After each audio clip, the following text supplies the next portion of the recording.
ಕಿತ್ತೂರು ತಾಲೂಕಿನ ಎಂಕೆ ಹುಬ್ಬಳ್ಳಿಯಲ್ಲಿರುವ ಮಲಪ್ರಭಾ ಸಹಕಾರಿ ಸಕ್ಕರೆ ಕಾರ್ಖಾನೆಯ ನ್ಯಾಯಾಂಗ ತನಿಖಾ ವರದಿಯನ್ನು ಆಡಳಿತ ಮಂಡಳಿ ಬಹಿರಂಗಪಡಿಸಬೇಕು ಎಂದು ಭಾರತೀಯ ಕೃಷಿಕ ಸಮಾಜದ ರಾಜ್ಯಾಧ್ಯಕ್ಷ ಸಿದ್ದಗೌಡ ಮೋದ್ಗಿ ಆಗ್ರಹಿಸಿದರು. ಶುಕ್ರವಾರ ಬೆಳಗಾವಿಯಲ್ಲಿ ಸುದ್ದಿಗಾರರೊಂದಿಗೆ ಮಾತನಾಡಿದರು.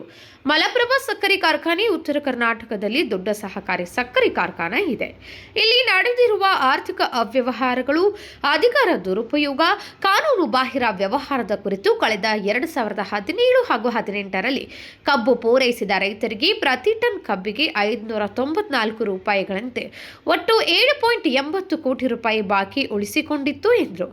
ಗೋದಾಮಿನಲ್ಲಿ ಅಕ್ರಮವಾಗಿ ಸಂಗ್ರಹಿಸಿದ 18,412 ಕ್ವಿಂಟಾಲ್ ಸಕ್ಕರೆ ದಾಸ್ತಾನು, ಕಾನೂನು ಬಹಿರಂಗವಾಗಿ ವ್ಯವಸ್ಥಾಪಕ ನಿರ್ದೇಶಕರ ನೇಮಕಾತಿ, ಸಕ್ಕರೆ ಮಾರಾಟ ಸೇರಿ ಖರೀದಿಯಲ್ಲಿ ಅಕ್ರಮ ನಡೆದಿತ್ತು ಎಂದು ಆರೋಪಿಸಿ ದೂರು ನೀಡಲಾಗಿತ್ತು ಎಂದರು. ಇತ್ತೀಚೆಗೆ ವಿಧಾನ ಪರಿಷತ್ ಸದಸ್ಯ ಚನ್ನರಾಜ್ ಹಟ್ಟಿಹೊಳಿ ನೇತೃತ್ವದ ಆಡಳಿತ ಮಂಡಳಿಯು ಅಧಿಕಾರದ ಚುಕ್ಕಾಣಿಯನ್ನ ಹಿಡಿದಿದೆ. ಹಿಂದಿನ ಜೊತೆಗೆ ಚುನಾವಣಾ ಭರವಸೆಗಳು ಹುಸಿಯಾಗಬಾರದು. ಹಿಂದಿನ ಆಡಳಿತ ಅವಧಿಯಲ್ಲಿ ಆದ ಪ್ರಮಾದಗಳ, ಅಕ್ರಮ ವ್ಯವಹಾರಗಳ ಕುರಿತು ಸಚಿವ ಶಿವಾನಂದ ಪಾಟೀಲ್, ಮಾನ್ಯ ಸಕ್ಕರೆ, ಜವಳಿ ಹಾಗೂ ಕೃಷಿ ಮಾರಾಟ ಇಲಾಖೆ ಸಚಿವರು ಸದರಿ ಸಕ್ಕರೆ ಕಾರ್ಖಾನೆಯಲ್ಲಿ ಅಕ್ರಮಗಳನ್ನು ಜಂಟಿ ನ್ಯಾಯಾಂಗ ತನಿಖೆಗೆ ಆದೇಶಿಸಿದ್ದಾರೆ.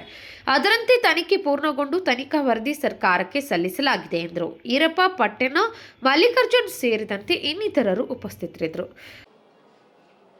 ಶ್ರೀ ಮಲಪ್ರಭಾ ಸಹಕಾರಿ ಸಕ್ಕರೆ ಕಾರ್ಖಾನೆಯಲ್ಲಿ ಸನ್ 2017-18ರಲ್ಲಿ ರೈತರು ಕಬ್ಬು ಪೂರೈಸಿದಂಥ ರೈತರಿಗೆ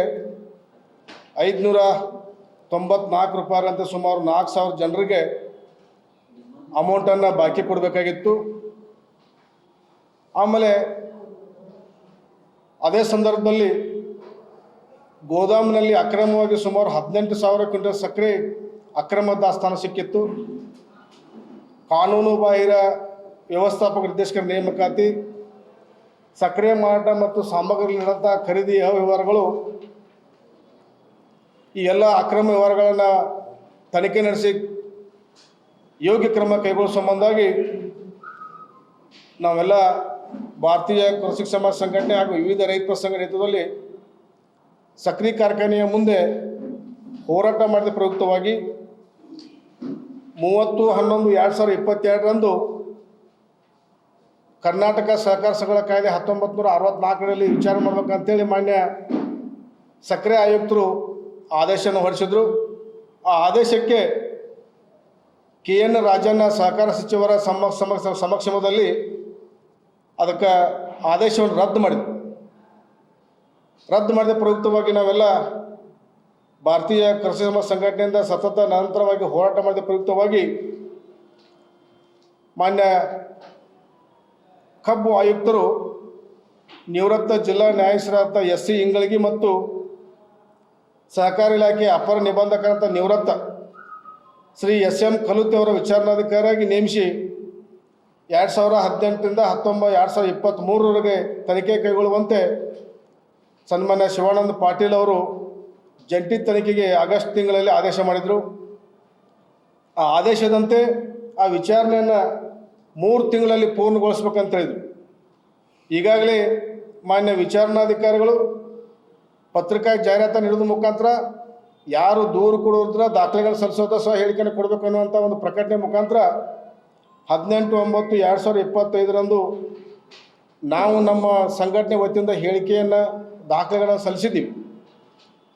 ಅದಕ್ಕಾಗಿ ಆ ಒಂದು ಹೇಳಿಕೆಯಾದ ಕಾರಣ ಮಾನ್ಯ ಸಕ್ಕರೆ ಸಚಿವರ ಸೂಚನೆಯಂತೆ ವಿಚಾರಣೆ ಕೂಡ ಪೂರ್ಣಗೊಂಡು ಸರ್ಕಾರಕ್ಕೆ ವರದಿ ಸಲ್ಲಿಸಿದರು. ಆ ವರದಿಯ ತನಿಖಾ ವರದಿಯನ್ನು ಬಹಿರಂಗಗೊಳಿಸ್ಬೇಕಂತೇಳಿ ನಾವು ಈ ಮೂಲಕ ತಮಗೆ ಒತ್ತಾಯವನ್ನು ಮಾಡ್ತಾಯಿದ್ದೀವಿ. ಈಗಾಗಲೇ ನಾವು ಮೊನ್ನೆ ಮಾನ್ಯ ಸಚಿವರಿಗೆ ಪತ್ರ ಬರೆದಿದ್ದೀವಿ. 23/12/2025ರಂದು ರೈತರ ಕಬ್ಬು ಬೆಳೆಗಾರರ ಹಿತದೃಷ್ಟಿಯಿಂದ ಸಕ್ಕರೆ ಕಾರ್ಖಾನೆಯ ತನಿಖಾ ವರದಿಯನ್ನು ಬಹಿರಂಗಗೊಳಿಸ್ಬೇಕು, ಹಂಚ್ಕೋಬೇಕನ್ನುವಂಥ ಮಾತನ್ನು ಹೇಳಿದ್ವಿ.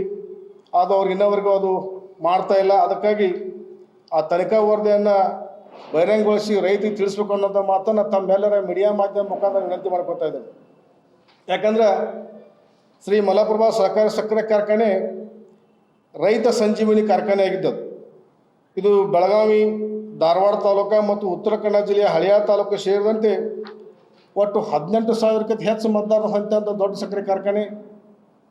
ಆದರೆ ಆಗಸ್ಟ್ 9, 2025 ನಡೆದ ಚುನಾವಣೆಯ ಮತದಾರರು ಕೇವಲ 16,903 ಸದಸ್ಯರು ಮತದಾನ ಹೊಂದಿರ್ತಾರಂದ್ರೆ ಅದರ ಸಂಖ್ಯೆಯನ್ನು ಕಡಿಮೆ ಆಗಿಲ್ಲ.